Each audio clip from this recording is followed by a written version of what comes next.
Benvenuti al nostro rustico di Limen. Ora vi racconto le informazioni fondamentali che dovete sapere prima di acquistare questo immobile.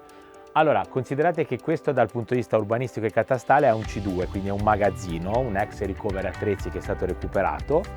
Lo potete utilizzare senza problemi, l'unico limite che ha è la ricettività, nel senso che non si può mettere a reddito ufficialmente sui portali come Airbnb, quindi non è una civile abitazione che può essere utilizzata per fare del business.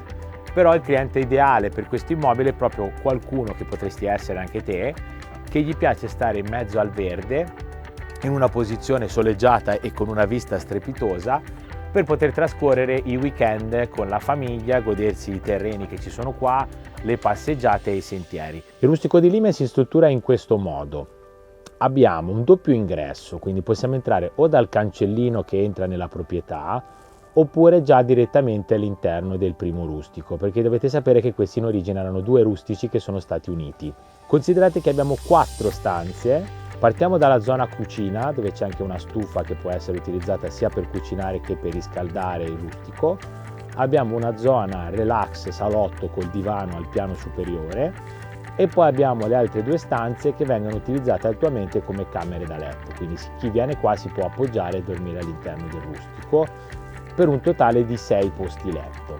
Per quanto riguarda la parte esterna abbiamo una parte coperta con un pergolato, pavimentata, dove potete fare le cene e le colazioni con i vostri amici, e poi abbiamo 2 grandi piane che possono essere utilizzate appunto per coltivare. Attualmente ci sono degli ulivi. In merito al bagno, come vedrete, il bagnetto ha un accesso dall'esterno, quindi non è collegato direttamente, perché in origine questi rustici avevano appunto il bagno esterno. Arriva l'acqua e abbiamo un pannello solare per quanto riguarda l'energia elettrica, perché qui al momento non c'è la linea Enel, c'è la possibilità però di collegarsi al palo qua vicino, che poi vi racconterò eventualmente in fase di appuntamento.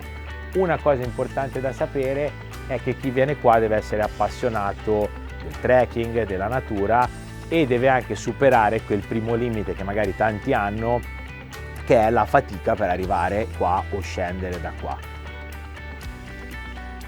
Qui vedete che abbiamo la nostra chiesetta qua di Limen e proprio qua sotto arriva anche il trenino che porta all'azienda agricola. Così vi voglio raccontare un pochino come funziona anche l'utilizzo di questi trenini, le nostre cremagliere si chiamano. Sono in uso per quanto riguarda la cantina sociale, quindi chi ha un'azienda agricola, chi coltiva la terra e fa il vino qua, le può usare per trasportare il materiale e fare avanti e indietro. Con l'azienda agricola appunto loro hanno questo loro trenino che va avanti e indietro. Per trasportare le persone non sarebbe adatto, o comunque ci deve essere un operatore che vi aiuta poi a venire su. Da questo punto di vista infatti anche il nostro rustico si può raggiungere in 2 modi, o a piedi oppure attraverso l'utilizzo di questo trenino. Ma la cosa importante che vi volevo far vedere qua è proprio la posizione, quindi quando arrivate qua avete questo punto, diciamo, di relax, e la panoramica e la vista è veramente eccezionale. L'azienda agricola ora poi inizierà a produrre tutte le loro coltivazioni biologiche e biodinamiche, e è diventato veramente un punto strategico dove venire a visitare e poter veramente respirare l'aria delle Cinque Terre.